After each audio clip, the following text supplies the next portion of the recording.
व्रजे प्रसीदं नवनीतचोरं। व्रजे प्रसीद, सेकंड बार में सब लोग गाएंगे। नवनीतचोरं गोपांगनानाचदकुलचोरं, गाइए। गोपांगनानाचदकुलचोरं। एक एक लाइन, जैसे आधी आधी गा रहे हैं, फिर आधी लाइन को जब मैं दोबारा रिपीट कर रही हूँ तो उसको सब लोग बोलेंगे, है ना। अनेक जन्मार्जित पाप चोरम। अनेक जन्मार्जित पाप चोरम। चोरागघ्नं पुरुषं नमामि। चोरागघ्नं पुरुषं नमामि। धीराधिकाया हृदयस्य चोरम्। धीराधिकाया हृदयस्य चोरम्। नवाम्बुदं श्यामलकान्तिचोरम्। नवाम्बुदश्यामलकान्तिचोरम्। सदाशितानां दाशितानां तमसश्चोरं। चोरागगण्यं पुरुषं नमामि। चोरागगण्यं पुरुषं नमामि। अकिञ्चनीकृत प्रदाशितं य। अकिञ्चनीकृत प्रदाशितं य। करोति भिक्षुं पतिगेहहीनं। करोति भिक्षुं पतिगेहहीनं। तेनाप्यहो भीषणचोरईदृक्। तेनाप्यहो भीषणचोरईदृक्। द्रष्टृष्टुतो वा न जिगततेऽपि। द्रष्टृष्टुतो वा न जिगततेऽपि। यदि न पापे हरते शेषम्। यदि नामापि हरते शेषम्। गिरिप्रसारान्ति पापराश। गिरिप्रसारान्ति पापराशि। आश्चर्य रूपो ननु चोर। आश्चर्य रूपो ननु चोर। द्रष्टश्रुतो वा न मया कदापि। द्रष्टश्रुतो वा न मया कदापि। धनं च मानं स्थितेन्द्रियाणि। धनं च मानं स्थितेन्द्रियाणि। प्राणाश हत्वा मम सर्वमेव। प्राणाश हत्वा मम सर्वमेवं। लायसे कृतिर्थतो अध्यचोरम्। पलायसे कृतिर्थतो अध्यचोरम्। मम भक्तिदाम्नाति मया निरुद्ध। मम भक्तिदाम्नाति मया निरुद्धम्। हिनासि घोरयमपापबन्धम्। हिनास्य घोरम् पाशबन्धम्। हिनास्य भीमम् भवपाशबन्धम्। नास्य भीमम् भवपाशबन्धम्। हीनास्य सर्वास्य समस्तबन्धम्।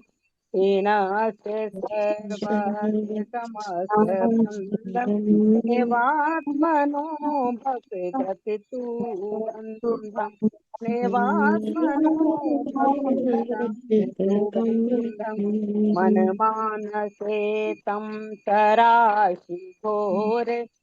मानसे ताराशि घोर। कारागरे दुःखमये निबद्ध। कारागरे दुःखमये निबद्ध। लभस्व है चोर हरे चिराय। लभस्व है चोर हरे चिराय। त्वचोर दोषोचित में बधाएं, त्वचोर दोषोचित में बधाएं। कारागृहे वस सदा हृदये मदीये, मत्भक्ति पाशद बंदना निश्चलासन। त्वां कृष्ण हे प्रलय कोटि शतान्तरे अपि, सर्वस्य चोर हृदया नहि मोचयामि, सर्वस्य चोर हृदया नहीं मोचयामि। हरे कृष्णा। इसका अर्थ भी प्रणाम अर्थ है? हाँ पढ़ लीजिए, अर्थ भी बता दीजिए, अर्थ बता दीजिए, अर्थ अर्थ पढ़ लीजिए। नहीं अर्थ इसमें नहीं है।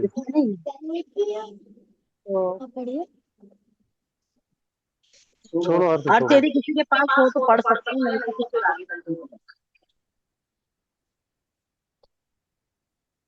देखना पड़ेगा उसको।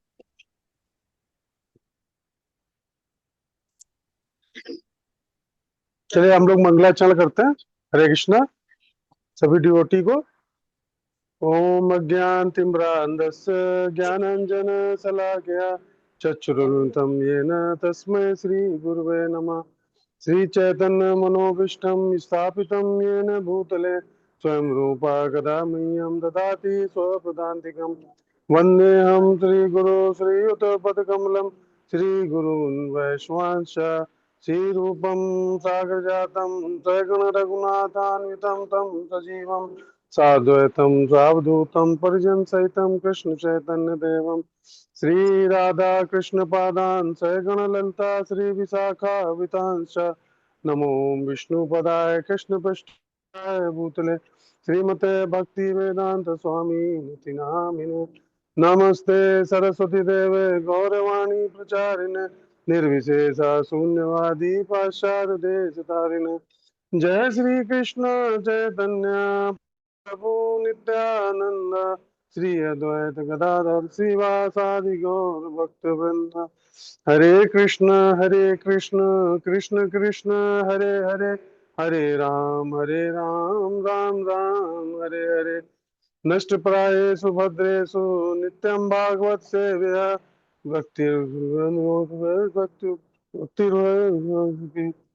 भक्तिर्भवति हेतुकी। ओम अज्ञानतिमिरान्धस्य ज्ञानाञ्जनशलाकया चक्षुरुन्मिलितं येन तस्मै श्रीगुरवे नमः। हे कृष्ण करुणा सिन्धु दीनबन्धु जगत्पते गोपेश गोपिका कान्त राधाकान्त नमोस्तुते। कृष्णाय वासुदेवाय देवकी नंदनाय च नंदगोपकुमाराय गोविन्दाय नमो नमः। हरे कृष्णा। तो हम लोग अध्याय 15 पुरुषोत्तम योग, जिसे परम पुरुष का योग कहते हैं, इसका अध्ययन कर रहे थे। क्योंकि पुरुषोत्तम मास चल रहा है इसलिए हम लोगों ने बीच में पुरुषोत्तम योग स्टार्ट किया है। तो हम लोगों ने पहले श्लोक से 5वें श्लोक तक इसको कवर किया था पिछली क्लास में, है ना। तो आज हम लोग इसको 5 के आगे पढ़ेंगे। तो 5 तक तो भगवान ने इस जगत के बारे में बताया कि आध्यात्मिक जगत क्या है, इस भौतिक संसार का वृक्ष, है ना, जैसे पीपल और बरगद का पेड़ होता है। और आध्यात्मिक जगत वास्तविक वृक्ष का क्या होता है, प्रतिबिंब होता है खाली। तो आध्यात्मिक जगत जैसे ऊपर की तरफ, जिसमें क्या होता है, हमारे जगत में जड़ क्या नीचे दिखती है और शाखाएं और टहनी ऊपर की तरफ जाती है। लेकिन वही वृक्ष अगर किसी सरोवर के किनारे खड़ा हो तो क्या होता है, उसकी जब परछाई को आप उस तालाब में या पानी में देखेंगे तो क्या दिखता है आपको, जड़ें दिखती हैं कहाँ की तरफ, ऊपर की ओर, और वृक्ष पत्ते टहनी उसकी नीचे की ओर दिखाई देते हैं। तो हम लोगों ने क्या देखा था कि जितने भी नीचे की टहनी है, पत्ते हैं, तो पत्ते तो हम लोगों ने देखा था कि भगवान बता रहे कि वेदों के मंत्र हैं। और नीचे की जो टहनियां है उसमें विभिन्न प्रकार की योनियां है, घोड़ा, हाथी, 4 पैर वाले जीव, रेंगने वाले जीव, जो हम लोग 84 लाख योनियों में सफर करते हैं। तो वो हम लोग सब नीचे की योनियों में होते हैं। फिर धीरे धीरे जैसे ऊपर की तरफ बढ़ते हैं तो ऊपर उच्च लोक है ना। लास्ट में कहाँ तक पता है, ब्रह्मलोक तक। ब्रह्मलोक के ऊपर जहाँ उसकी जड़ है वहां पे क्या है, भगवान खुद है साक्षात। तो भगवान क्या है, जड़ है, और ये वृक्ष पूरा संसार है ना। तो वृक्ष के रूप में सब जो पेड़ पौधे पत्तियां जो निकली हुई है, तो ये इसका प्रतिबिंब पड़ रहा है, यानी आध्यात्मिक जगत जो उसकी जड़ है वो क्या है, ऊपर की तरफ। तो आध्यात्मिक जगत का भौतिक प्रतिबिंब इच्छा पे टिका होता है। ये कहाँ से शुरू होता है, कहाँ समाप्त होता है, कोई नहीं जानता। तो ये प्रतिबिंब वृक्ष जो है, हम लोगों ने पढ़ा था कि किससे पोषित होता है, भौतिक भौतिक प्रकृति के 3 गुण। यानी हर व्यक्ति सतो रजो तमो गुण में स्थित होकर अपने सारे कार्य करता है, हर जीवात्मा, और इसी से उसका पोषण होता है। और पत्ते इसके होते हैं वेदों में मंत्र। जैसे आपको स्वर्ग प्राप्ति करनी है तो आपको उस तरह का अनुष्ठान करना है, पुत्र पत्र रत्न की प्राप्ति है तो उस तरह का अनुष्ठान। तो वेदों में जो विभिन्न प्रकार के धार्मिक अनुष्ठान बताए गए, वो क्या बताए गए, इस हम लोगों को इंद्रिय विषयों को प्राप्त करने के लिए बताए गए। तो जो शाखाएं हैं इस वृक्ष की, वो क्या, इंद्रियों के विषय। तो जो इस वृक्ष से मुक्त होना चाहता है, मतलब इस भौतिक जगत से मुक्त होना चाहता है, तो उन्होंने कुल्हाड़ी किसकी बताया था, कोई बताएगा किसकी कुल्हाड़ी से हम लोग काट सकते हैं इसकी जड़ को? किसी को पता है सर? हम लोगों ने परसों इस पे डिस्कस भी किया था कि हम लोग किस चीज की कुल्हाड़ी से इसको काट सकते हैं, इस वृक्ष को, जिससे हम लोग जुड़े इस जगत से। नहीं हरे याद है कृष्ण किसी को? प्रभु जी। जी, ज्ञान किससे रूपी बताइए। कुल्हाड़ी। ज्ञान नहीं नहीं, रूपी ज्ञान कुल्हाड़ी। नहीं, ज्ञान की नहीं, वैराग्य की। विरक्ति जिसको हम वैराग्य। लोगों ने बताया था ना, हाँ, कि वैराग्य और जी। विरक्त की कुल्हाड़ी से हम लोग इसको काट कर किसकी, परमेश्वर की शरण क्या कर सकते हैं। तो इस संसार के जो सभी प्राणी है वो क्या है, नश्वर। परंतु आध्यात्मिक जगत में क्या है, सभी अमर हैं। तो आगे के जो श्लोक हैं, तो पहले तो उसमें भगवान हम लोगों को अपने लोक के बारे में बताएंगे कि भगवान का लोक कैसा है ना।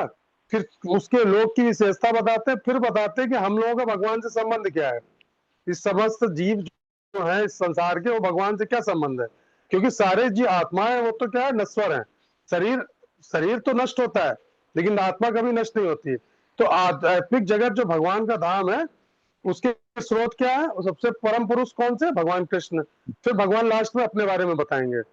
तो छठा श्लोक से हम लोग स्टार्ट करते हैं। छठा कौन पढ़ेगा आज? हरे हरे कृष्ण प्रभु कृष्णा जी। प्रभु जी, मैं हैंड पढ़ूं? रेस के। हाँ, बारी बारी से पढ़िए। छठा पढ़ लीजिए पहले। ना तद भाषते। हरे कृष्णा प्रभु। हाँ हाँ, आप पढ़ लीजिए, फिर रंगीनी माता जी, सुधा माता जी, फिर बारी बारी से जी जी शेयर जी। कर दें क्या? ना ना तद भासते सूर्यो न शशांको न पावका, यत् गत्वा न निर्वन्ते तत् धाम परम मम। वह मेरा परम धाम ना तो सूर्य या चंद्र के द्वारा प्रकाशित होता है और न अग्नि या बिजली से। जो लोग वहां पहुंच जाते हैं वे इस भौतिक जगत में फिर से लौट कर नहीं आते। तात्पर्य, यहाँ पर आध्यात्मिक जगत अर्थात भगवान कृष्ण के धाम का वर्णन हुआ है, जिसे कृष्ण लोक या गोलोक वृंदावन कहा जाता है। चिन्मय आकाश में ना तो सूर्य प्रकाश की आवश्यकता है न चंद्र प्रकाश अथवा अग्नि या बिजली की, क्योंकि सारे लोग स्वयं प्रकाशित है। इस ब्रह्मांड में केवल एक लोक सूर्य ऐसा है जो स्वयं प्रकाशित है, लेकिन आध्यात्मिक आकाश में सभी लोग स्वयं प्रकाशित हैं।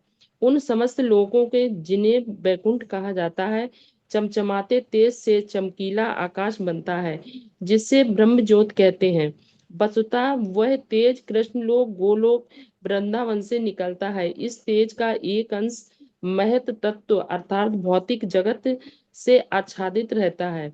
इसके अतिरिक्त ज्योतिर्मय आकाश का अधिकांश भाग तो आध्यात्मिक लोकों से पूर्ण है, जिन्हें वैकुंठ कहा जाता है और जिनमें से गोलोक वृंदावन प्रमुख है। जब तक जीव इस अंधकार में जगत में रहता है तब तक वह बद्ध अवस्था में होता है, लेकिन ज्यों ही वह इस भौतिक जगत रूपी मिथ्या विकृत वृक्ष को काट कर आध्यात्मिक आकाश में पहुंचता है, त्यों ही वह मुक्त हो जाता है। तब वह यहाँ वापस नहीं आता। इस बद्ध जीवन में जीव अपने को भौतिक जगत का स्वामी मानता है, लेकिन अपनी मुक्त अवस्था में वह आध्यात्मिक राज्य में प्रवेश करता है और परमेश्वर का पार्षद बन जाता है। वहां पर वह सच्चिदानंद में जीवन बिताता है। इस सूचना से मनुष्य को मुग्ध हो जाना चाहिए। उसे उस शाश्वत जगत में ले जाए जाने की इच्छा करनी चाहिए और सच्चाई के इस मिथ्या प्रतिबिंब से अपने आप को विलग कर लेना चाहिए। जो इस संसार के अत्यधिक आसक्त है, उन उसके लिए इस आसक्ति का छेदन करना दुष्कर होता है। लेकिन यदि वह कृष्ण भावनामृत को ग्रहण कर ले तो उसके क्रम से छूट जाने की संभावना है। उसे ऐसे भक्तों की संगत करनी चाहिए जो कृष्ण भावित होते हैं। उसे ऐसा समाज खोजना चाहिए जो कृष्ण भावना मृत के प्रति समर्पित हो और उसे भक्ति करनी सीखनी चाहिए। इस प्रकार वह संसार के प्रति अपनी आसक्ति विच्छेद कर सकता है। यदि कोई चाहे कि केसरिया वस्त्र पहनने से भौतिक जगत के आकर्षण से विच्छेद हो जाएगा, तो ऐसा संभव नहीं। उसे भगवत भक्ति के प्रति आसक्त होना पड़ेगा। अतएव मनुष्य को चाहिए कि गंभीरता पूर्वक समझे कि 12वें अध्याय में भक्ति का जैसा वर्णन है वही वास्तविक वृक्ष की इस मिथ्या अभिव्यक्ति से बाहर निकलने का एकमात्र साधन है। 14वें अध्याय में बताया गया है कि भौतिक प्रकृति द्वारा सारी विधियां दूषित हो जाती हैं, केवल भक्ति ही शुद्ध रूप से दिव्य है।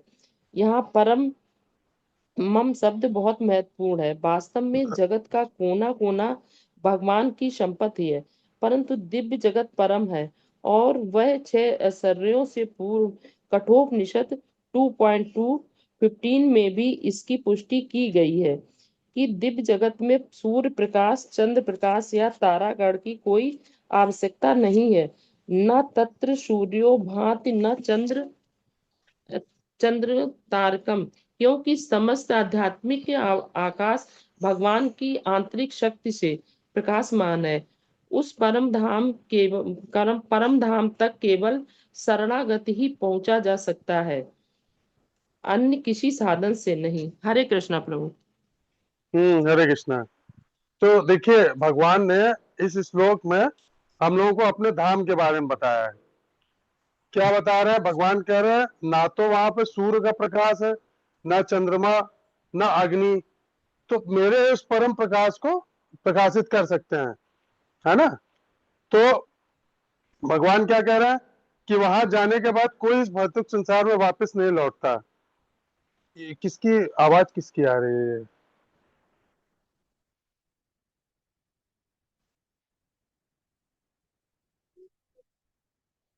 हम्म, फोन आ रहा है। हाँ, तो भगवान अपने धाम के बारे में बता रहे हैं कि वो तो सूर्य चंद्रमा के जैसे पूरा जगत सूर्य चंद्रमा के प्रकाश से प्रकाशित होता है, या कहीं भी प्रकाश किस प्रकार होता है? अग्नि के कारण। तो इनमें से कोई भी मेरे निवास को और एक बार अगर मेरे धाम कोई आ गया, कोई जीवात्मा पहुंच गया, तो फिर वो कभी भी वापस भौतिक संसार में नहीं लौटता। तो यहाँ पे भगवान कृष्ण जो है अपने दिव्य निवास वर्णन कर रहे हैं, जिसे वे स्वयं प्रकाशित बताते हैं। इसे प्रकाशित करने के लिए सूर्य चंद्रमा या अग्नि की आवश्यकता नहीं होती। और ये जो भौतिक जगत है, ये क्या है? भौतिक ऊर्जा से निर्मित है। बोला इसको प्रकाशित करने के लिए भौतिक ऊर्जा की जरूरत होती है, इसलिए ये दोषों और द्वैत से भरा है। जबकि दिव्य जगत जो है योग माया आध्यात्मिक ऊर्जा से निर्मित है, और जो दिव्य और परिपूर्ण दोनों है। तो इसे सच्चित आनंद, सत्यचित आनंद यानी आनंद ज्ञान और शाश्वतता से परिपूर्ण भी कहा गया है। परम लोक दिव्य लोक का आध्यात्मिक आकाश है। तो ये वैभव और दिव्य ऐश्वर्य से परिपूर्ण है। तो इसमें भगवान के शाश्वत रूपों के असंख्य निवास हैं। जैसे नारायण जैसे वैकुंठ में रहते हैं, भगवान राम कहाँ रहते हैं? साकेत धाम में रहते हैं। भगवान कृष्ण कहाँ रहते हैं? गोलोक धाम में रहते हैं। तो सभी देवी देवताओं के जैसे है ना, शंकर जी का अलग निवास स्थान है, सबके अपने अपने निवास स्थान है। ब्रह्मा जी का ब्रह्म लोक है। तो जितने उच्चतर लोक है, सब जगह अपने अपने भगवान के निवास स्थान है। तो वो सब अपने अपने भक्तों के साथ वहाँ शाश्वत रूप से क्या करते हैं? निवास करते हैं, परमानेंट। और वहीं से दिव्य लीलाएं अपनी प्रदर्शित करते हैं। तो ब्रह्म संहिता देखिए, एक श्लोक आता है, गोलोक नामनी नामनी तले चतस्य देवी महेश हरिधाम सुतेषु तेषु ते प्रभाव निश्चय विहिता चयेन गोविंदम आदि पुरुषम तमं भजामि। ब्रह्म संहिता के 43 नंबर श्लोक में बताया गया भगवान के निबधान के बारे में, है ना। चिंतामणि, तो इस तरह के कई भी आगे और भी कई वर्णन है। आध्यात्मिक आकाश में गोलोक है, जो भगवान श्री कृष्ण का निजी निवास है। उस आध्यात्मिक आकाश में नारायण, शिव, दुर्गा, इन सब देवी देवताओं के भी निवास हैं। मैं उन परम दिव्य पुरुषोत्तम भगवान कृष्ण की आराधना करता हूँ, जिनकी ऐश्वर्यमय महिमा से ये संभव है। ब्रह्मा जी ने उसी में आगे अगले श्लोक में किया 37वें में, आनंद चिन्मय रस प्रतिभा विवादित से ताभिर्तावे निज रूप दया कला भी गोलोक एव निवसत अखिलात्म भूतो गोविंदम आदि पुरुषम तमहम भजामि। ये 37वें श्लोक में मैं उन भगवान गोविंद की पूजा करता हूँ जो गोलोक में अपने स्वरूप निज राधा रानी के विस्तार के साथ निवास करते हैं। उनकी 700 सहेलियां हैं, सखियां हैं, जो सदा आनंदमय आध्यात्मिक ऊर्जा से परिपूर्ण है और 64 कलाओं क्षमताओं से साक्षात प्रतिरूप है। तो भगवान कृष्ण जो है यहाँ पे बता रहे हैं कि जो तेज चमचमाता तेज हमको दिखाई देता है, जिसको सब लोग ब्रह्म ज्योति कहते हैं, योगी लोग जिसमें विलीन होने की बात करते हैं, तो ये जो है भगवान गोलोक में गोलोक वृंदावन से निकलता है। और लोग गोलोक वृंदावन में भगवान कृष्ण के अंगूठे से ये प्रकाश निकलता है ना। तो बाकी जैसे आध्यात्मिक जगत जो है वो कभी भी अंधकार में नहीं रहता, हमेशा प्रकाश में रहता है। और ये भौतिक जगत जो है ये हम लोगों को प्रकाश से हम लोगों को देखना चाहता है। तो उसको क्या है कि इस मनुष्य को यही बता रहे हैं कि इस नित्य धाम में जाने के बाद भगवान कह रहे हैं कि जो मेरे धाम आ जाता है तो स्पिरिचुअल वर्ल्ड का वर्णन कर रहे हैं कि जीवात्मा इस दुखों से भरे संसार में उसका पुनर्जन्म नहीं होता है। जैसे जुगनू और सूर्य का उदाहरण है, तो कल्पना कीजिए कि रात के अंधेरे में कुछ जुगनू चमक रहे हैं, उनको लग रहा है कि हम हमारी रोशनी जो है उस पर बहुत गर्व कर रहे हैं। लेकिन जब सूर्य निकल आता है तो फिर क्या उन जुगनुओं की रोशनी का कोई महत्व पड़ता है? उसकी महत्व खत्म हो जाता है, फीका पड़ जाता है, दिखाई भी नहीं देते। तो सूर्य की रोशनी के सामने इसी प्रकार जुगनी की रोशनी का कोई मूल्य नहीं है। तो हमारे संसार के सूर्य चांद और तारे उस परमात्मा के सामने जुगनू की तरह है। भगवान का धाम किसी बाहरी प्रकाश से नहीं, इलेक्ट्रिसिटी सन मून पर निर्भर नहीं होता है। वह भगवान के स्वयं प्रकाश, सेल्फ ल्यूमिनस जिसको बोलते हैं, उससे चमकता है। वो आत्मा उस परम प्रकाश का अनुभव कर लेती है, उसको संसार की चकाचौंध आकर्षित नहीं करती। जैसे सोने की आभूषण जैसे गलाया जाता है, तो एक सोने की बूंद अगर अलग होकर मिट्टी में गिर जाए तो मिट्टी उसके ऊपर चिपक जाती है, गंदी हो जाती है, तो क्या होता है, सोने की चमक खत्म हो जाती है। लेकिन जब उस बूंद को उठा के फिर से पिघले हुए सोने के उसमें कुंड में डाल दिया जाए तो वो फिर सोने की बूंद उसी उसका सोने का हिस्सा हो जाती है, फिर आप उसको गंदा नहीं कर सकते। जैसे हम लोग सब भगवान के अंश हैं और इस भौतिक संसार में आके हम लोग सब क्या रख गए हैं, भूल चुके हैं भगवान को। फिर हम लोग भगवान को जब प्राप्त कर लेंगे तो फिर हमें दोबारा इस जगत में नहीं आना पड़ेगा। तो भगवान तीन चीजें बता रहे, क्या न तद्भासते सूर्य, मतलब जो भौतिक जगत की शक्तिशाली रोशनी सूर्य भी है वो उस आध्यात्मिक जगत को प्रकाशित नहीं कर सकती है। वो पूरी तरह से हमारा जगत जो स्पिरिचुअल है, यद गत्वा न निवर्तन्ते, ये मोक्ष की जो सर्वोच्च परिभाषा है। यानी अगर एक बार आप गोलोक वृंदावन धाम या वैकुंठ पहुंच गए तो आपको इस दुखालय में, भौतिक जगत में, जन्म मृत्यु के चक्र में दोबारा वापस नहीं आना पड़ेगा। भगवान स्पष्ट कर रहे हैं, तद्धाम परमम मम, कि वह धाम किसी और का नहीं, मेरा स्वयं का स्वरूप है, भगवान का ही स्वरूप है। तो इसमें हम लोगों को ये जानना है कि हम लोग वास्तव में कौन है और हम लोग इस संसार में क्यों आके दुखी हो रहे हैं। तो आगे वाले श्लोक में भगवान बताएंगे, है ना। तो रंगीनी माता जी आप पढ़ सकती हैं, फिर जी सुधा प्रभु जी, माता हरे जी उसके कृष्ण। बाद। जी हरे कृष्ण प्रभु जी। ममैवांसो वांसो जीवलोके जीवभूता सनातना मम 7वां श्लोक। शिष्टम। जी सर, सातवें ही पढ़ रहे हैं। स्थानी इंद्रियाणी प्रकृति स्थानी कर्षति। इस बद्ध जगत में सारे जीव मेरे शाश्वत अंश हैं। बद्ध जीवन के कारण वे छयों इंद्रियों से घोर संघर्ष कर रहे हैं, जिनमें मन भी सम्मिलित है। तात्पर्य श्री प्रपाद द्वारा, श्री प्रपाद जी की जय। इस श्लोक में जीव का स्वरूप स्पष्ट है।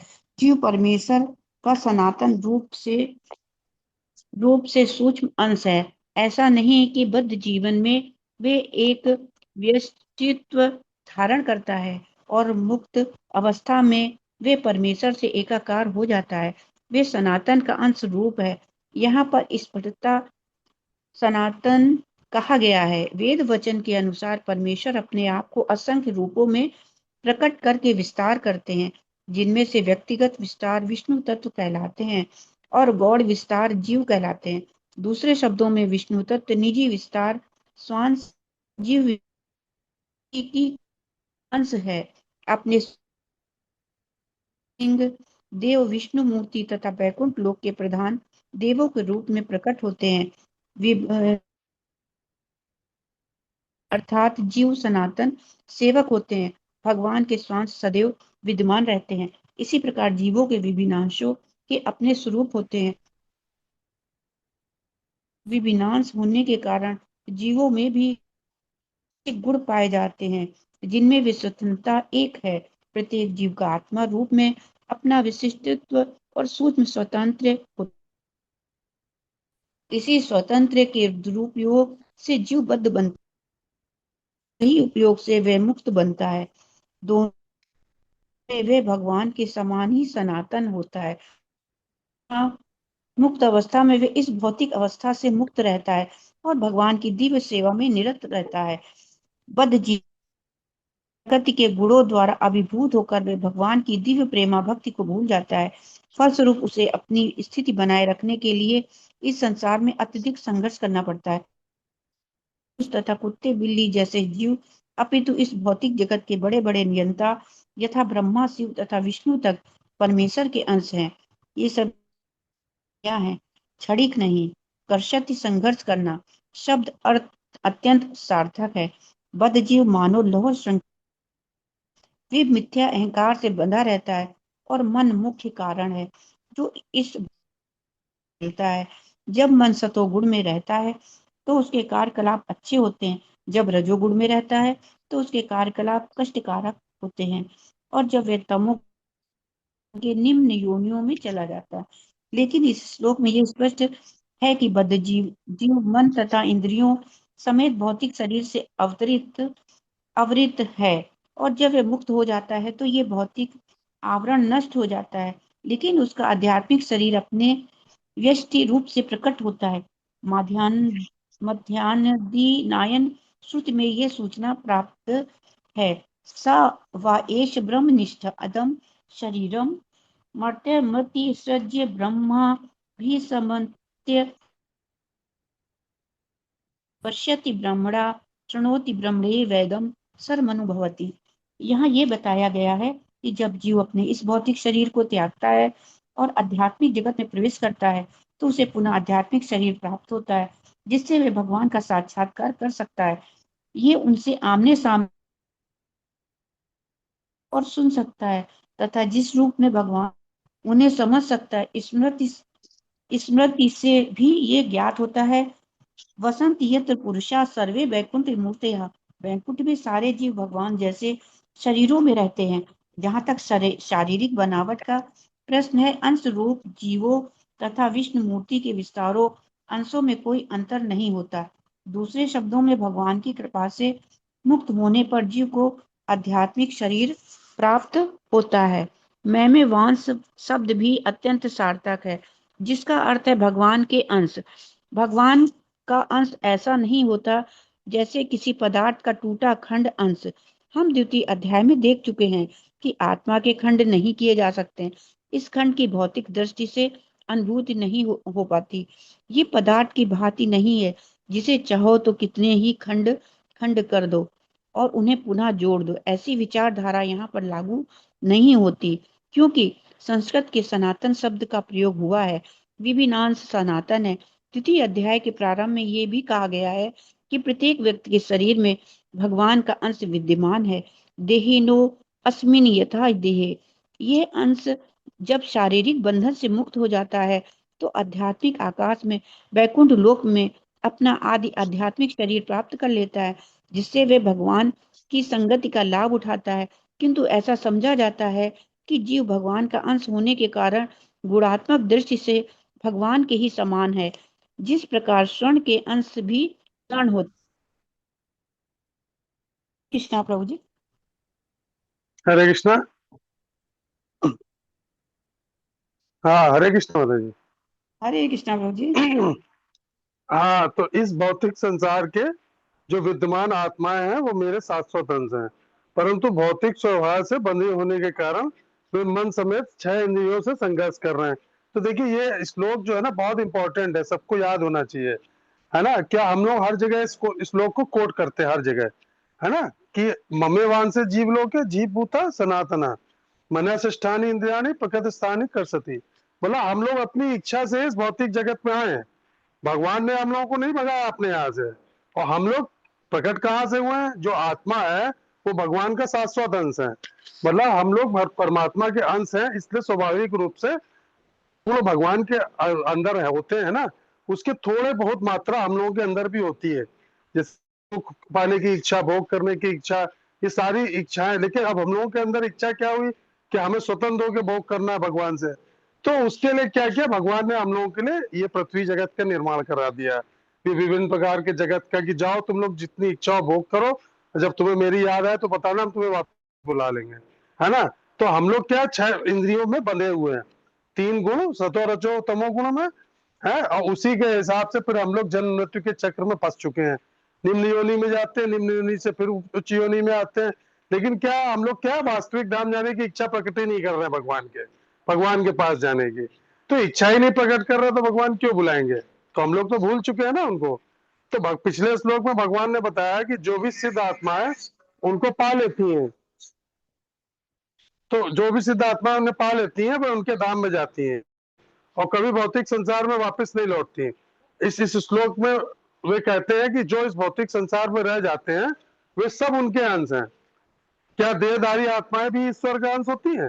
इसको समझाने के लिए पहले हमको ये देखना होगा कि भगवान किन किन रूपों में इस धराधाम में प्रकट होते हैं। तो मुख्यतः 2 रूप में भगवान अवतार लेते हैं। पहला कौन सा होता है? स्वांश। भगवान के सभी प्रत्यक्ष स्वरूप जो उनके विभिन्न अंग हैं और भगवान श्री कृष्ण से भिन्न नहीं है, वो स्वांश कहलाते हैं, है ना। उनको इनके अवतारों के रूप में जाना जाता है, जैसे राम अवतार, नरसिंह अवतार, है ना। ये सारे जितने अवतार हैं ये भगवान के स्वांश अवतार हैं।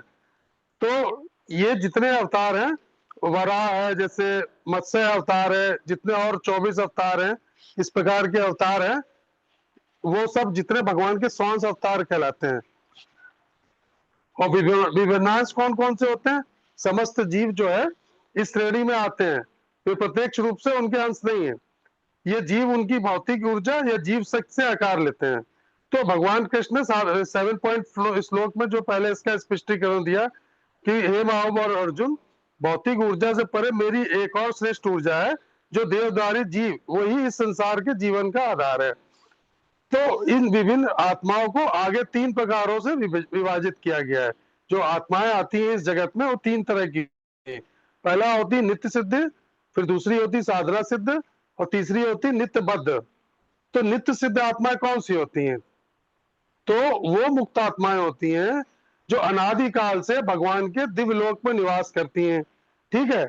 लेकिन समय समय पर जब भगवान इस पृथ्वी पे आते हैं अपनी लीलाएं करने के लिए, तो वो सारी आत्माएं, है ना। जैसे आप देखिए, छोटा सा एग्जाम्पल लेते हैं, जब भगवान कृष्ण अवतार लेके आए तो सबसे पहले गोवर्धन पर्वत आए, यमुना जी आई, है ना, वृंदावन धाम में।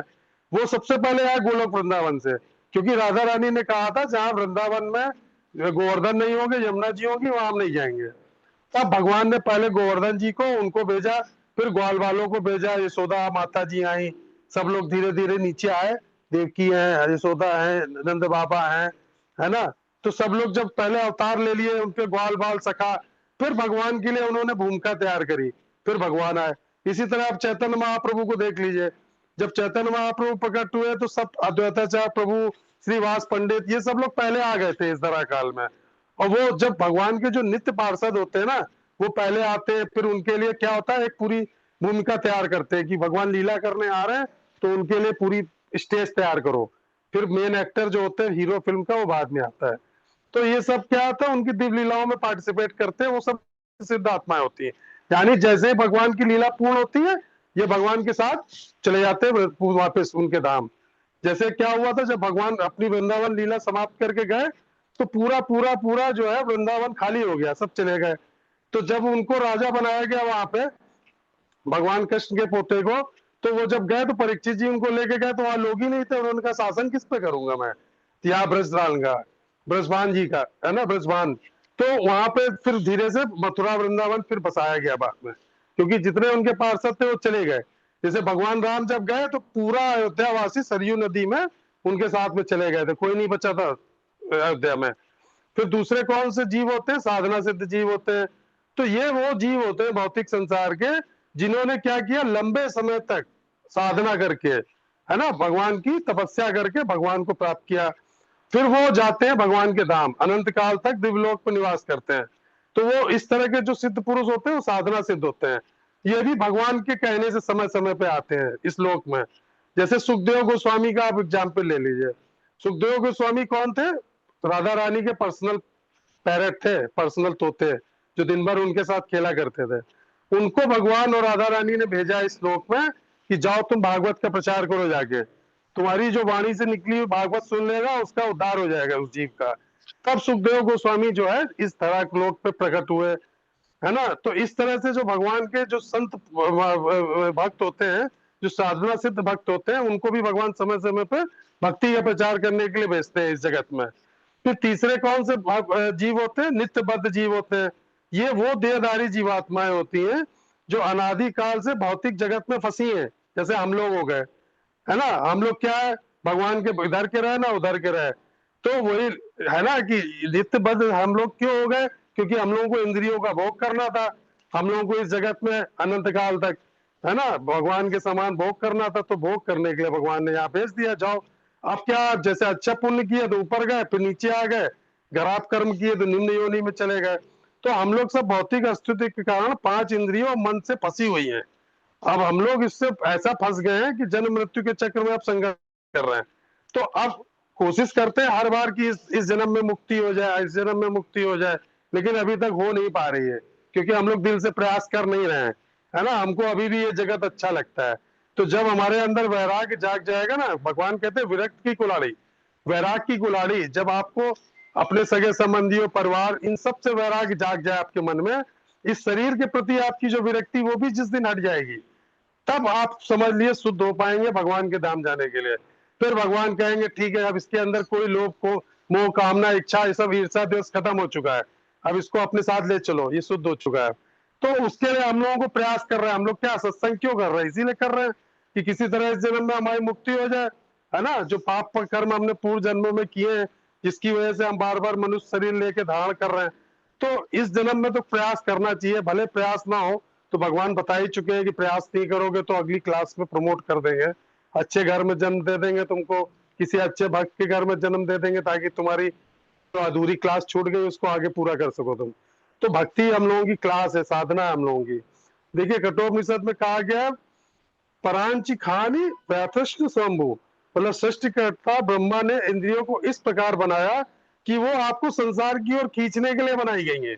ये इंद्रियां जो बनी है ये इसीलिए बनाई है कि आपको इस जगत में बांध के रखे, और रही सही कसर जो पूरी कर देती है भगवान की माया, है ना। वो इतना प्रलोभन दे देती है कि आप यहाँ से निकलना ही नहीं चाहते हो। तो भगवान कृष्ण ने विविध नित्यबद्ध भागों के लिए कहा कि अपनी भौतिक प्रगति से सभी बंधे हैं। ये आत्माएं मन सहित 6 इंद्रियों से संघर्ष कर रही है।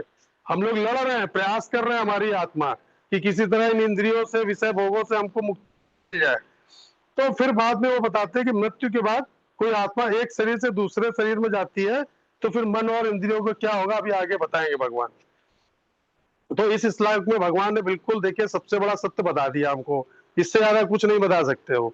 उन्होंने सीधे सीधे घोषणा कर दी कि हर जीव, हम लोग वास्तव में संसार के जितने कौन है, चाहे कुत्ते के शरीर में हो, चाहे शेर के, चाहे चीते के, चींटी के, या मनुष्य के, और हम लोग वास्तव में कौन है, और फिर हम आके यहाँ दुखी क्यों है, दोनों चीज भगवान बता रहे हैं हमको। उसके बाद भी हम लोग ना समझे तो हमसे बड़ा मूर्ख कौन होगा, है ना। तो वही भगवान ने बोल दिया कि तुम मेरे अंश हो और तुम इंद्रियों के चक्कर में फंसे हो, यहाँ संघर्ष कर रहे हो। अब जैसे एक छोटा सा एग्जाम्पल लो, एक कोई राजा का बेटा है, राजकुमार है, राजा के साथ मेला देखने गया, ठीक है, और छोटा था तो वहां पे भीड़ भाड़ में खो गया। अब खो गया तो क्या हुआ, जब कोई नहीं मिला तो एक बेचारा गरीब किसान उसको ले गया कि चलो कोई नहीं, इसको हम पालते हैं। तो राजकुमार भूल चुका था कि मैं राजा का लड़का हूँ। वो किसान के साथ गया, वहां किसान के साथ खेतों में मेहनत करता था, हल चलाता था, फटे कपड़े पहनता था, सूखी रोटी और प्याज खाता था, एक टाइम भूखा सोता था, दिन रात रोटी के लिए संघर्ष करता था। एक दिन राजा के मंत्री उस गांव से निकल रहे थे, उन्होंने देखा अरे ये तो राजकुमार है, ये कहाँ यहाँ पे किसान के यहाँ। तो उन्होंने उसको याद दिलाया उसको वापस कि तुम राजकुमार हो, तुम यहाँ कहाँ रह रहे हो। जैसे पहुंचा तो वहां देखिए उसको राजा तुरंत गले से लगा लिया, तो राजपाट उसको दे दिया, उसको धन दौलत संघर्ष सब कुछ को मिल गया। तो क्या है, पिता परमात्मा क्या है, राजा है ना, और हम सब क्या है, राजकुमार, उनके पुत्र हैं। लेकिन क्या है, मेले में खो गए कौन से मेले में? संसार रूपी मेले में। तो आप खो गए। अब पिताजी तो हमारे ढूंढ रहे हैं हमको, हम लोग जाने ही नहीं चाहते उनके पास में। हम लोग यहाँ पे खुश है, सूखी रोटी खा के इसी सब में मस्त है, हम लोग मिट्टी में खेल रहे हैं। तो भगवान चाहते हैं कि हम लोग अपने असली घर आए, है ना। तो हम लोग इंद्रियों के गुलाम ना बने, जो छोटी छोटी खुशियों के लिए दिन रात कड़ी मेहनत कर रहे हैं, संघर्ष कर रहे हैं रोजी रोटी कमाने के लिए। तो उसको छोड़ के हम लोगों का तो महल ऊपर गोलोक वृंदावन धाम नित्य हमारा इंतजार कर रहा है। वहां जाओ, आज किसी चीज की कमी नहीं है आपको।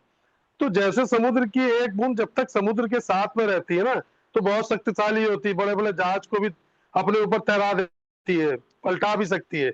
लेकिन जब वही बूंद सूरज की गर्मी से भाप बन जाए और उड़ के ऊपर बादलों में चली जाए, फिर जमीन में गिर के कीचड़ में मिल जाए, तो क्या होगा? उसका कोई असर होता है क्या? वो बूंद जब तक समुद्र में है तब तक उसका अस्तित्व है, समुद्र से अलग होने के बाद कोई अस्तित्व नहीं होता बूंद का। तो हमारी आत्मा उस भगवान का अंश है, और उससे अलग होने के बाद हमारा अस्तित्व यहाँ कुछ नहीं, ज्यादा दिन के नहीं हम लोग। तो जैसे कोई स्पेस स्टेशन है, किसी अंतरिक्ष यात्री को भेजा जाता है, तो वो अंतरिक्ष में क्या होता है, देखिए आपने देखा होगा उसमें डॉक्यूमेंट्री में, कि वो धीरे से जहाज से निकल के अंतरिक्ष में तैरते हैं। तो कब तक सुरक्षित रहते हैं? देखा होगा एक पाइप लगा होता है जो उनको उस जहाज से जोड़े होता है, वो लाइफ सपोर्ट पाइप होता है। अगर वो पाइप कट जाए तो क्या होगा? वो अंतरिक्ष में कहाँ उड़ जाएगा, उसका पता भी नहीं चलेगा, ऑक्सीजन भी नहीं मिलेगी और फिर मर जाएगा।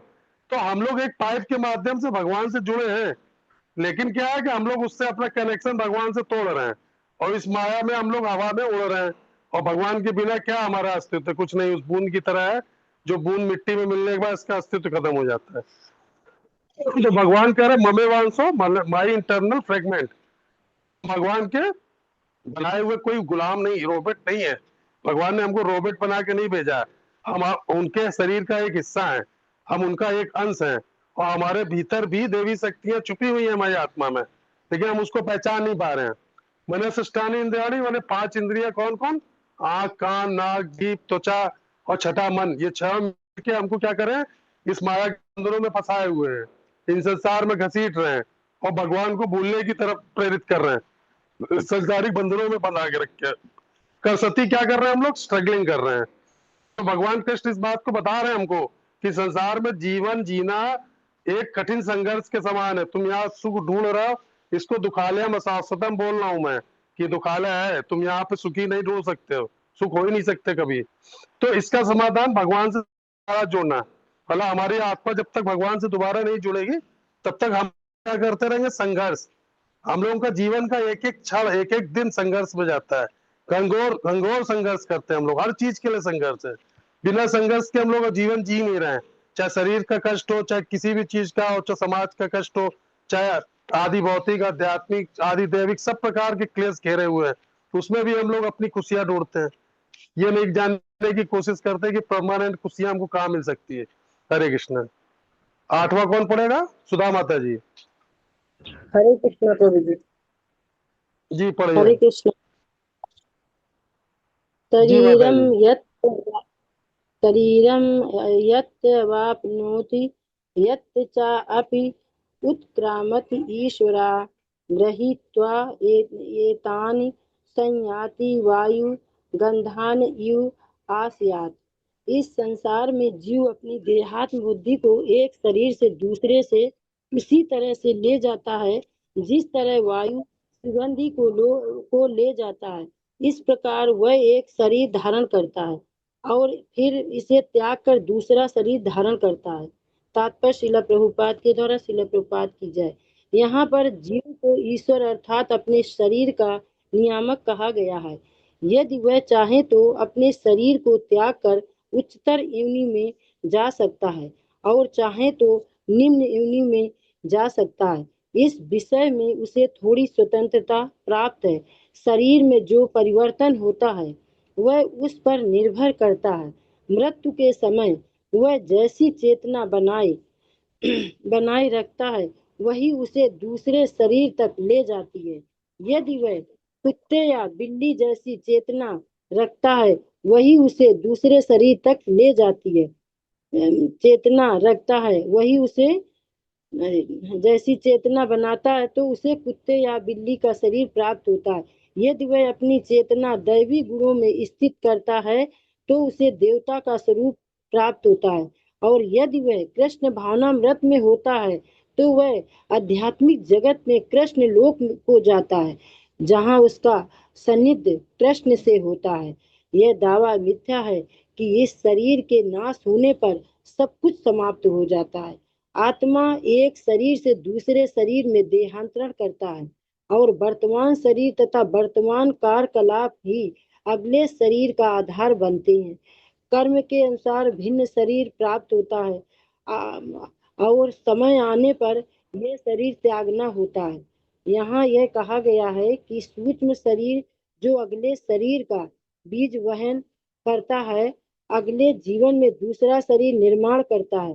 एक शरीर से दूसरे शरीर में देहांतरण की प्रक्रिया तथा शरीर में रहते हुए संघर्ष करने को करसत अर्थात जीवन संघर्ष कहते हैं। हरे कृष्णा प्रभु। हरे कृष्णा प्रभु जी। हाँ, हरे कृष्णा हरे कृष्णा। तो भगवान इस श्लोक में बता रहे हैं हम लोगों को कि जिस प्रकार हवा जो है सुगंध को एक स्थान से दूसरे स्थान पे ले जाती है, वैसे ही शरीरधारी आत्मा अपने साथ मन और इंद्रियों को ले जाती है ना, जब वह पुराने शरीर को छोड़ के नए शरीर में प्रवेश करती है। तो सूक्ष्म शरीर के माध्यम से मन इंद्रियां हमारे साथ में ही जाती हैं। मतलब जैसे जिस व्यक्ति की प्रवृत्ति जो रही भोग करने की जीवन भर, तो अगले शरीर में भी उसी प्रकार से उसकी रहती है। भगवान आत्मा के एक शरीर में दूसरे शरीर में स्थानांतरण की प्रक्रिया को बताने के लिए हवा का एग्जाम्पल दे रहे हैं। जैसे फूलों की सुगंध अपने साथ ले जाती है, उसी प्रकार स्थूल शरीर मृत्यु के बाद आत्मा सूक्ष्म और कारण शरीरों को अपने साथ ले जाती है। उसी में हमारी मन बुद्धि अहंकार ये सब शामिल होता है ना। तो 2.28 में भगवान ने 3 प्रकार के शरीरों की अवधारणा का विस्तृत वर्णन किया था कि भौतिक शरीर के नष्ट होने पर भी आत्मा अपने पिछले जन्म के अनुभव सहित मन को अपने पूर्व शरीर से नए शरीर में ले जाती है। तो यही कारण है कि जो लोग जन्म से देखिए अंधे होते हैं ना, जिन्होंने कुछ नहीं देखा पूरे जीवन में, फिर कहते हैं उनको सपने क्यों आते हैं, वो लोग भी सपने देखते हैं। तो सपने इसलिए देखते हैं क्योंकि पिछले जन्म में तो उनकी आंखें थी ना, इस जन्म में नहीं है। तो पिछले जन्म में जो उन्होंने दृश्य देखे, जो उनके मस्तिष्क में संचित है, जो सीन जो दृश्य, तो वो उसी के आधार पर उनको सपने दिखाई देते हैं। सपनों को जागते समय हमारे द्वारा देखे या सोचे गए विचार का दृश्य निरूपण माना जाता है। हम लोग ये सोचते हैं कि हम लोगों को सपने वो आते हैं जो हम लोग दिन में देखते हैं या कुछ समय पहले देखा हो, तो वो नींद में हमारे सामने आते हैं। ऐसा नहीं होता है। क्या होता है, जो कई जन्मों से हम शरीर धारण कर रहे हैं, तो हो सकता है इस जन्म का सपना ना हो, पहले के जन्म का भी हो सकता है। बस वो क्या होता है कि जो हमारा सोया हुआ मस्तिष्क होता है ना, वो नींद की अवस्था में हमारे मन के साथ में जुड़ जाता है, इसलिए हमको पहले की स्मृतियां भी आने लगती नींद में। तो उदाहरण के लिए जैसे किसी ने एक पक्षी को उड़ते हुए देखा और ये सोचा कि पक्षी की तरह उड़ना कितना अद्भुत होगा। उसके कुछ समय बाद वो क्या होता है, सपने में खुद को देख सकता है कि शरीर से मैं हवा में उड़ रहा हूँ। और फिर एक अंधा व्यक्ति जिसने जन्म से कुछ नहीं देखा, वो सपने देख सकता है। क्यों देख सकता है? क्योंकि अवचेतन में संचित उसके पुराने जन्म के प्रारब्ध जो कर्म है, उसको साथ में लेके चल रहा है वो, है ना। इसीलिए क्या होता है कि जब वो आत्मा एक शरीर से दूसरे शरीर धारण तो कर लेती है, लेकिन क्या होता है कि जो पहले की उसकी प्रवृत्तियां होती हैं, जैसे आप छोटा सा एग्जाम्पल देखो कि किसी व्यक्ति को बचपन से आग से डर लगता है। क्यों लगता है आग से डर? शुरू से ही डरता है, वो आग के पास नहीं जाएगा। या किसी को पानी से डर लगता है ना, कि वो पानी छूना पसंद नहीं करता, नदी में नहाना पसंद नहीं करता, जाएगा नहीं, चिल्लाने लगेगा। तो उसका कारण क्या है? जैसे किसी व्यक्ति की पिछले जन्म में पानी में डूब के अगर मृत्यु हो, तो उसकी आत्मा ने जो कष्ट महसूस किया पानी की वजह से, तो वो उसके अवचेतन मन में उसके साथ में जाता है दूसरे शरीर में। या कोई ट्रक से कुचल के मर गया हो, तेज एक्सीडेंट में मर गया हो, आग में जल के किसी की मृत्यु हुई हो, किसी की हत्या कर दी, तो इस तरह की जो घटनाएं होती है वो अगले जन्म में आपको देखने को मिल जाएगा। कई पुनर्जन्म के ऐसे केसेस होते हैं जिसमें उनको मार दिया जाता है शरीर को, तो उनको रहता है बदला लेने के लिए फिर दूसरा शरीर लेके आते हैं, और उनको पूर्व जन्म की स्मृति बनी रहती है। तो जब तक अपने हत्यारे को सजा नहीं दिला लेंगे, तब तक उनको स्मृति बनी रहेगी, बाद में धीरे धीरे चली जाएगी। तो भगवान इसमें यही बता रहे हैं। एक बहुत वैज्ञानिक रहस्य है ये, आध्यात्मिक और वैज्ञानिक, कि जब हमारी आत्मा एक शरीर को छोड़ के दूसरे शरीर में जाएगी, तो हम इस जन्म में जो कर रहे हैं, यानी अगर आप भक्ति भी कर रहे हो ना, तो आप भक्ति की स्मृति, ये वेद जो शास्त्र आप पढ़ रहे हो, गीता पढ़ रहे हो, भागवत पढ़ रहे हो, तो ये आपके जो अवचेतन मन है इससे कभी विलुप्त नहीं होगी अगर आप मन पढ़ रहे हो। अब वो बात अलग है कि पढ़ा और निकाल दिया कान से, तो अलग चीज है। तो अगर आप ध्यान से सुन रहे हो तो ये आपके शरीर के बाद भी आपको अगले जन्म में सब याद रहेगा। जैसे हम लोगों ने राजा भरत की कथा सुनाई थी कि उनको हिरण के शरीर में भी जो भक्ति की थी वो सब याद था उनको। उस हाथी की कथा सुनिए जो जिसने भगवान को कमल अर्पण किया गजराज के साथ युद्ध में, तो भगवान विष्णु को उसने श्लोक सुनाए कौन से, वो पिछले जन्म में जब राजा था तो जो भगवान की स्तुति करता था कमल चढ़ा के, वही श्लोक उसने अंत समय में बताया जब वो ग्राह उसको खींच रहा था पानी में। तो ये स्मृतियां कभी जाती नहीं है। तो भगवान इसीलिए हवा सुगंध का उदाहरण दे रहे हैं। तो हवा और चमेली के फूल है, जैसे एक बगीचे में चमेली के सुंदर फूल लगे, तो हवा वहां से जब गुजरती है तो पौधे थोड़े ना कहीं ले जाती है अपने साथ, पौधे फूल वहीं रहते हैं, लेकिन सुगंध उनके साथ में हवा के भीतर आ जाती है और कहीं दूर चली जाएगी, बहुत दूर तक उसकी सुगंध को फैला देती है। तो फूल ना होने पर भी क्या होता है, उस सुगंध से पूरा कमरा, पूरी गली, पूरा रास्ता महक जाता है। तो जब हमारी फिजिकल बॉडी उसी फूल की तरह है, मृत्यु के बाद तो यही मिट्टी में अग्नि में जल जाएगी, लेकिन उसके अंदर जो हमारा सूक्ष्म शरीर है जिसमें हमारी आदतें हैं जीवन भर की, हमारा मन है जो इच्छाएं करता है, ये सब क्या है, ये संस्कार जो हमको बचपन से मिले, ये सब सुगंध होती हैं जिसको हमारी आत्मा अगले शरीर की में तरफ ले जाती है। जैसे क्या होता है कि फोन, वही बताया ना कि हम लोग जैसे फोन चेंज करें तो पुराना जीमेल अकाउंट और क्लाउड बैकअप लॉगिन जैसे ही करोगे तो सारे फीचर्स आ जाते हैं। तो फोन की तरह हमारे शरीर में भी सारा डाटा ट्रांसफर हो जाता है ना। जैसे कोई व्यक्ति किराए का मकान में रहता है, उसका एग्रीमेंट खत्म हो गया, मकान मालिक ने कहा मकान खाली कर दो, दिवाले फर्श तो वही छूट गई, मकान वही छूट गया, लेकिन अपना कम से कम कपड़े सामान और सूटकेस तो लेके जाएगा ना, दूसरे मकान में रहने लगेगा जाके। तो वही चीज है, शरीर रूपी मकान हमारा यही रहेगा, हड्डी ढांचा सब यही रह जाएगा, लेकिन जो हमारा जो प्रारब्ध है और हमारी जो इच्छाएं वो हमारे साथ में जाएंगी। तो इस श्लोक में देखिए, ईश्वरा मतलब यहाँ भगवान कृष्ण जीवात्मा को यानी ईश्वर यानी शरीर का स्वामी का है। शरीर हमारा मालिक नहीं, हम इस शरीर के मालिक हैं। वायुर्गंध निवासाया, यानी जैसे हवा गंदी जगह से गुजरे तो दुर्गंध ले जाती है अपने साथ, और अच्छी जगह से बगीचे से गुजरे तो अपने साथ में सुगंध ले जाती है।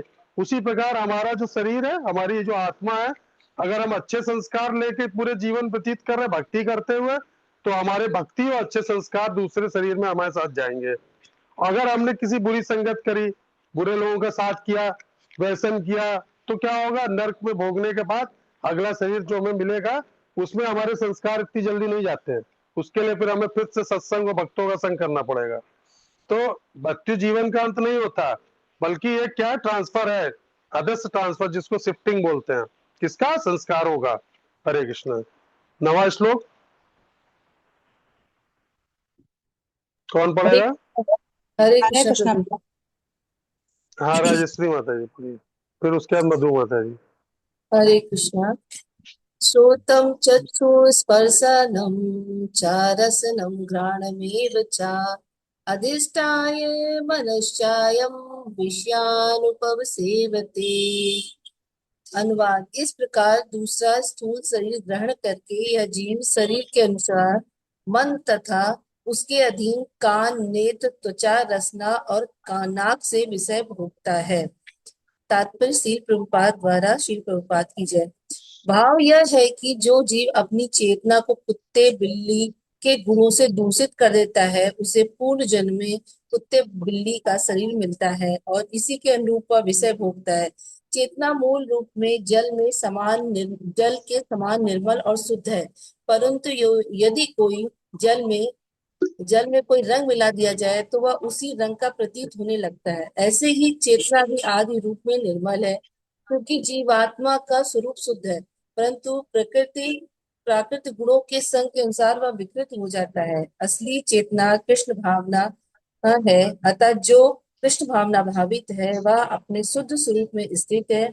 यदि वह चेतना किसी प्रकार के प्राकृत मनोभाव से दूषित हो जाए तो अगले जन्म में उसी के अनुसार देह मिलेगी। यह आवश्यक नहीं है कि मनुष्य शरीर की ही फिर प्राप्ति हो। कुत्ते, बिल्ली, सुअर, देवता आदि 84 लाख योनियों में से किसी की भी प्राप्ति हो सकती है। हरे कृष्ण। हाँ, हरे कृष्णा। तो देखिए इसमें बिल्कुल क्लियर हो गया, प्रभुपाद जी ने तात्पर्य बता दिया कि आप जैसे कर्म कर रहे हो तो जरूरी नहीं है कि उन कर्मों के हिसाब से शरीर मिलेगा, कि इस बात की कोई गारंटी नहीं होती कि हमको अगला शरीर मनुष्य का मिले, है ना। कोई भी कर्म ऐसे खराब हुए, तो जैसे राजा भरत हिरण बन गए थे, तो अगर किसी व्यक्ति को कुत्ते से बहुत, बिल्ली से बहुत प्यार है तो कुत्ता बिल्ली बन सकता है, किसकी गारंटी नहीं है ना। तो वही कहते हैं ना, घर में प्रभुपाद जी इसीलिए कहते थे जानवर ना पालो, मना करते थे कि कुत्ता हाय डॉगी, आदमी क्या करता है, वो मर के शरीर उसका भी मिल सकता है आपको। तो यही कहते हैं ना कि कोई भी योनि मिल सकती है, गारंटी केवल आपको कौन देता है, आपका गुरु दे सकता है बस। वही कह सकता है कि हम आपको भगवान के धाम ले जाएंगे, मेरा कहना मानो। तो वही चीज है कि मन के चारों ओर जो है समूहीकृत कान, आंख, त्वचा, जीभ, नाक की इंद्रिय बोध का उपयोग करते हुए शरीरधारी आत्मा क्या करती है, इंद्रियों के विषयों का आनंद लेती है। तो आत्मा दिव्य है, तो इंद्रिय के अनुभव का आनंद कैसे उठाती है? मन और इंद्रियों की सहायता से वह क्या करती है, स्वाद का, गंध का, स्पर्श, अनुभूति और ध्वनि का आनंद ले सकती है। यदि यद्यपि मन और इंद्रियां निर्जीव है, तो आत्मा की चेतना के कारण सजीव हो जाती हैं, जिससे वह अपने विचार, परिस्थिति, इंद्रियों के अनुभव से सुख और दुख का अनुभव करने में सहायता मिलती है। फिर क्या होता है, देवधारी जीवात्मा जो है इन्हीं को अपना मान लेती है, इन्हीं अनुभव को अहंकार के कारण मन और इंद्रियों के जो अनुभव होते हैं उनको अपना मान लेती है। अब समस्या कहाँ पे आती है कि जो मन इंद्रियों से प्राप्त होने वाला जो सुख है वो क्या होता है, भौतिक होता है, जबकि आत्मा तो दिव्य है ना, अनंत है, भगवान का अंश है। तो चाहे सुख की यात्रा कितनी भी हो, आत्मा को कभी भी इस तरह के भौतिक सुखों से संतुष्टि नहीं होती। वो निरंतर परेशान रहती है, बेचैन रहती है कि ये सुख कहाँ से, जो परमानेंट सुख मिल सकता है हमको, कहाँ से मिल सकता है। तो इसी प्रकार जो है वो ये पूरे जीवन ये दिव्य आनंद खोजती है, शाश्वत अनंत आनंद को खोजती है। आत्मा निरंतर खोजती है वो कहाँ से मिल रहा है, और वो उसको जब भगवान के पास आती है वो तब उसको समझ में आ जाता है कि हमें नित्य आनंद यहीं से प्राप्त हो सकता है। यानी जो लोग भक्ति करते हैं वो जानते हैं कि हमको नित्य आनंद कहाँ से प्राप्त हो सकता है। तो वही चीज हम लोगों को सीखनी है। कि कैसे सीखनी है, कि अपने को मन और इंद्रियों के बंधन से काट के हटा के हमको केवल किस तरफ जुड़ना है, हमको भक्ति की तरफ जुड़ना है। तो जो लोग भक्ति के मार्ग पर अक्सर अग्रसर हो जाते हैं तो उनको अपने आप आनंद आने लगता है हरि नाम में। तो तुलसीदास जी का एग्जाम्पल आप दे सकते हो। तो तुलसीदास जी बहुत छोटे थे, तो अपनी क्या था, उनकी जब विवाह हुआ तो अपनी पत्नी से बहुत प्यार करते थे। तो एक बार क्या हुआ कि उनकी पत्नी जो है कुछ दिनों के लिए अपने माता पिता के घर चली गई, और वो नदी के पार उधर गांव में थी। तो रात में उनको इतनी ज्यादा उससे मिलने की इच्छा हुई, इतनी बारिश हो रही थी, तूफान आ रहा था, लेकिन तुलसीदास जी इतने ज्यादा बेचैन थे कि उन्होंने कहा नहीं, मुझे रात में ही पहुंचना है अपनी पत्नी के पास, रत्ना, है ना। तो उनसे मिलने के लिए बेताल थे, तो उन्होंने तुरंत उनसे मिलने का फैसला किया। इतनी घंघोर बारिश में अंधेरा, कोई भी उसको नदी पार कराने के लिए नाव नहीं थी वहां पे, लेकिन उनको तैरना था। उनको लगा कि एक लकड़ी का लट्ठा है, इसको पकड़ के मैं तैर के उधर पार कर जाऊंगा। तो उसको पकड़ के वो तार पार करके उधर चले गए नदी के। जब उनके घर पहुंचे अपनी बीवी के मायके, तो वहां पहुंचे तो रात हो चुकी थी, सब लोग सो रहे थे। तो उन्होंने कहा दरवाजा खटखटाएंगे तो सब लोग जग जाएंगे, ये ऊपर का कमरा उसमें दिया जल रहा है और मेरी पत्नी का कमरा है, तो सोचता हूँ मैं लटक के पहुंच जाऊं। तो उन्होंने देखा एक रस्सी लटक रही है, तो उन्होंने उसको पकड़ा, उसको पकड़ के ऊपर खींच पकड़ के चले गए। तो वो देख के आश्चर्यचकित रह गए कि इतनी रात में इतनी दूर इतने खतरनाक मौसम में कैसे आ गए। तो उन्होंने बताया देखो वो सामने नदी में वो लट्ठा तैर रहा है, उसको पकड़ के मैं आया, और खिड़की पे रस्सी तुमने लटका रखी थी मेरे लिए। तो बोली मैंने कौन सी रस्सी लटका रखी थी। वो गई तो देखा क्या कि उसकी खिड़की के साकल से एक सांप लटक रहा है काला। तो कहती है कि तुम सांप को पकड़ के ऊपर आ गए हैं, तुमने ये भी नहीं देखा कि रस्सी है कि सांप है। तो जिसको तुम लकड़ी का लट्ठा समझ रहे हो वो देखो सामने एक लाश है, उस लाश को पकड़ के तुम आए हो, उसको पकड़ के तैर के आए हो। तो इतना ज्यादा वो आवेश में आ गई, क्रोधित हो गई। उन्होंने उनसे ये कहा कि ये बताओ कि तुम मुझ जैसे मांस और रक्त के बने लोथड़े के शरीर को चाहते हो, जितना तुम आसक्ति इस शरीर से दिखा रहे हो, इसकी अगर 1% भी तुमने इच्छा भगवान को पाने की रखी होती ना, तो भगवान साक्षात प्रकट हो जाते, तुमको मिल जाते हैं। और तुम इस शरीर हाड़ मांस के टुकड़े से प्यार कर रहे हो, तुम भगवान से प्यार कर रहे होते तो इन जन्म चक्र से मृत्यु से मुक्त हो जाते हैं और भगवान के धाम पहुंच गए होते अब तक। बस ये बाण उनके शरीर में लगे तुरंत, जो शब्द रूपी बाण उनके जीवन पे इतना प्रभाव पड़ा तुलसीदास जी के कि तुरंत उन्होंने घर छोड़ दिया, गृहस्थ त्याग दिया, तुरंत भगवान की खोज में निकल गए अपने घर से और अपनी पत्नी को गुरु मान लिया उन्होंने। तो ईश्वर भक्ति में उनको उनकी पत्नी ने रास्ता दिखाया।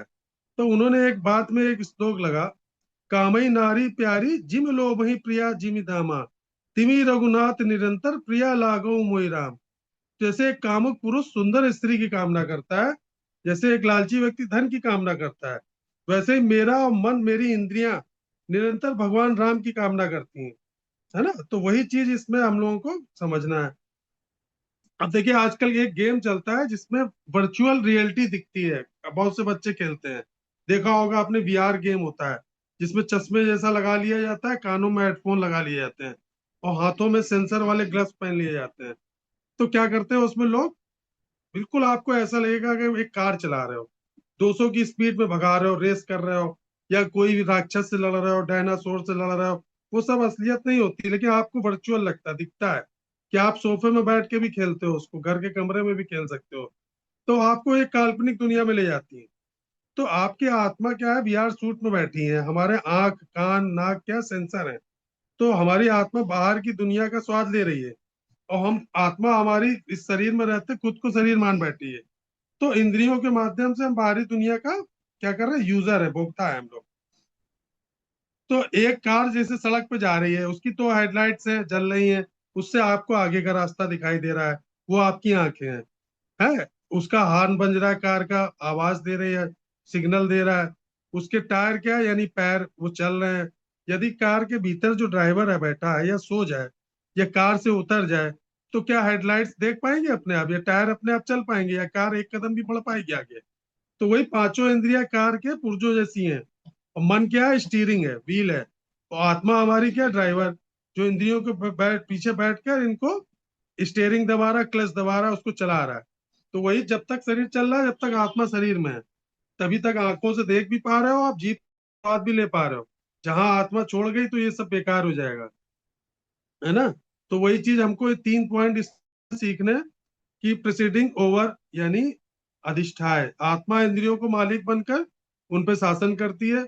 इंद्रियां अपने आप काम नहीं कर सकती, उनको चेतना की बैटरी की जरूरत होती है। जैसे बिजली का पंखा, बिजली भी है पंखा भी है। अब बिजली का बटन ना दबाओ तो क्या पंखा चलता है?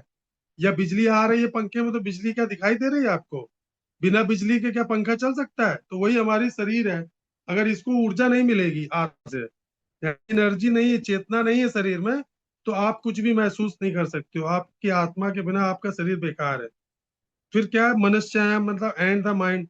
तो कृष्ण विशेष रूप से मन को इंद्रियों के साथ जोड़ते हैं।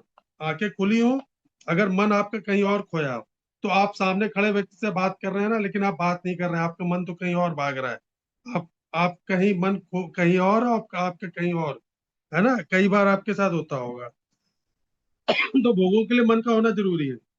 ये श्लोक हमको ये बताता है कि हम हाड़मास का शरीर नहीं है, हमारे अंदर जो है इसको अनुभव करने वाली एक दिव्य शक्ति है। कौन?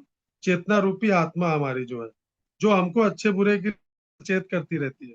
तो वही चीज भगवान बता रहे हैं कि हमको इस तरह के कर्म करने के अगले जन्म में हमारे साथ में हमारी भक्ति जाए, जो हम हरिनाम संकीर्तन करते हैं, हरिनाम जप करते हैं, इस किसके रूप में हमारे साथ अगले शरीर में हमको सब याद रहे, अगर इस जन्म में भगवान के धाम नहीं जा पाते। हरे कृष्णा। बस अगला बाद में लेंगे, टाइम हो गया अब। तो आज हम लोगों ने 9 तक ले लिया, है ना, 10वें बाद लेंगे फिर। कोई प्रश्न हो तो पूछ सकते हैं, एक क्वेश्चन ले लेते हैं।